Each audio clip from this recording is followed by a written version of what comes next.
Hello, I'm Mr. Polk and welcome to my kitchen. Today I'd like to show you some other things you can do with the pasta dough. I showed you the ravioli.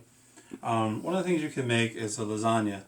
And one of the classic ways to make lasagna is with a Bolognese sauce. And what I have here is a Bolognese sauce. It's almost ready. This started out with sauteing, in French what we call the mirepoix, Italian the soffritto, the onions, the carrots, and the celery. Sweat those out so they start to caramelize. Then I added the fresh garlic. Then I removed that, and then I put in some pancetta. Pancetta is pretty much Italian bacon. They take the pork belly and they roll it and they tie it and then they salt cure it.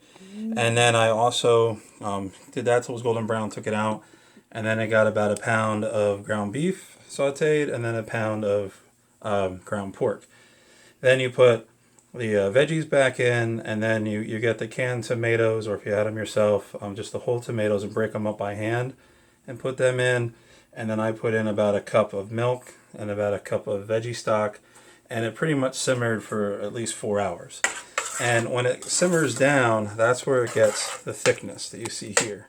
I want to turn the heat on now just because I want to finish it. So after it's boiled down to this point, the way you're going to finish it is put in about a cup or so of Parmesan cheese.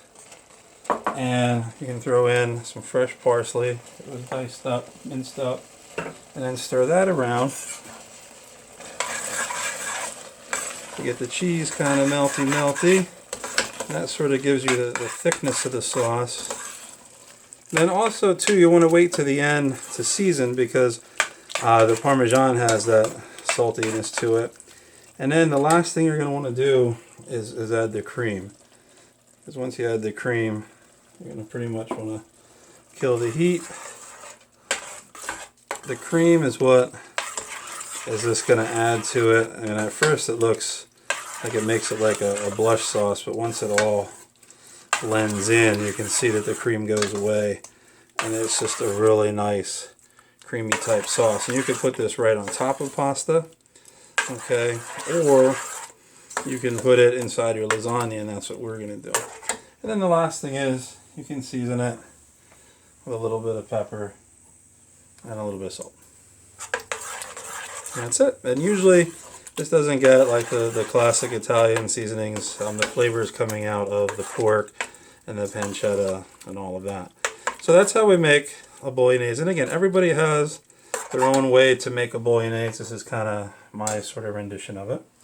Now, what else can you do with the pasta? You can roll the pasta out by hand or with the machine, and you could turn it into regular noodles. You could either lay it on your cutting board like this, take your cutter, and you could roll it into strips.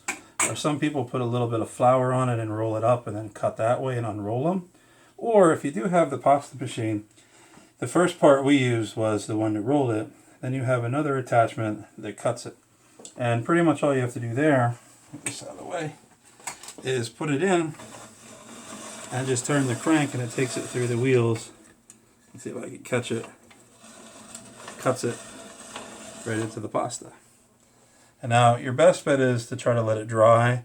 One method is kind of put it into like a little nest so it dries. Some people have the fancy little stands and you let it dry out. But you want to let it dry a little bit before it gets cooked so it doesn't stick together. Now, let's take a look at making a lasagna. Let me get rid of this guy so I have some room.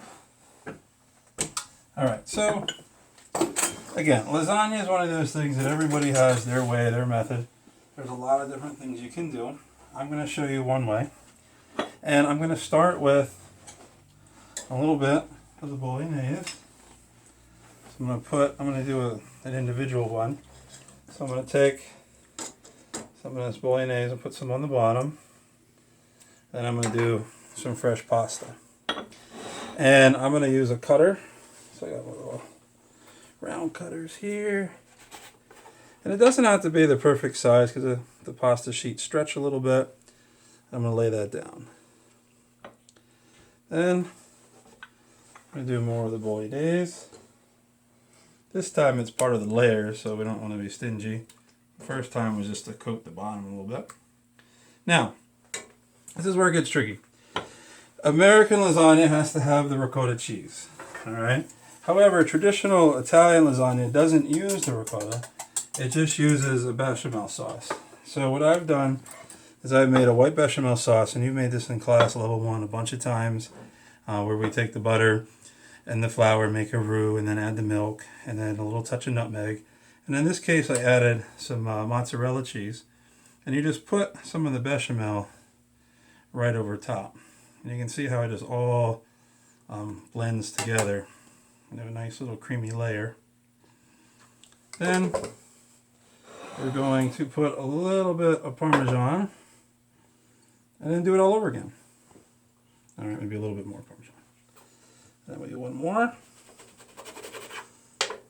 And again, just the size of my ramekin, I have to I stretch these out just a little bit. I put that on. And then it's the exact same process. So, Bolognese. We're getting up to the top now. And you could do this in a big pan, like a lasagna pan, a 9x13. You can, if you want to do the ricotta, you can do that too. You can add layers of that in between. I'm just trying to show you the classic with the bechamel. You can also buy the pasta. Some places you can buy the sheets all ready to go, or you can buy the dried lasagna noodles. The only thing is, if you use the dried noodles, you have to cook them first. You do have to cook the noodles separately and then build your lasagna. And then we go ahead and put some more parm. And we finish with our top layer. And what I like to do on the top layer is we put the dough on. Like I said, I just got to stretch it so it fits. I put that guy on there. And then I put just a touch of the beche, like that, to keep it creamy. And then I top it with our mozzarella. So we take mozzarella and we top it like that. And then that bakes in your oven, 350. A little guy like this was maybe 30-40 minutes. Obviously your larger ones take longer. Sometimes you gotta cover them if the cheese starts to brown too much. You just gotta kind of play it by ear. But you want to make sure that everything's bubbly, and you want to make sure that the pasta is cooked. So if we take a look, after we bake them, they're gonna look like this. So we can see that. Ooh, look at that. We got the brownness on the top, the golden, the caramelizing of the cheese. It makes for a really nice lasagna if you have these little oven-proof crocs, or if you just want to make a large one. And then the last thing I want to show you with our pasta unit here is that if you did cut the pasta, and that's if you cut the pasta by hand like this, okay, or if you use the machine like I did, or you laid it out on your cutting board and cut it with a knife or a ruler, or if you roll it up and cut it in slices, you then cook it in the water, and again, it cooks very quickly because it doesn't have to hydrate. And then you could serve that with a little bit of the bolognese. So put a little bit of that on there. Yummy. There you see, that's looking good. Put a little parm on there. And then a little bit of Italian. And there you go.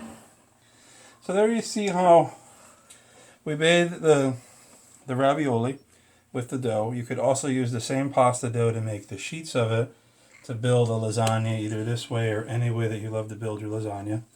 Or you could just cut the pasta up and cook it like that and make a really nice sauce and serve it that way. So anything you'd like to do, you can get a lot of run out of the dough.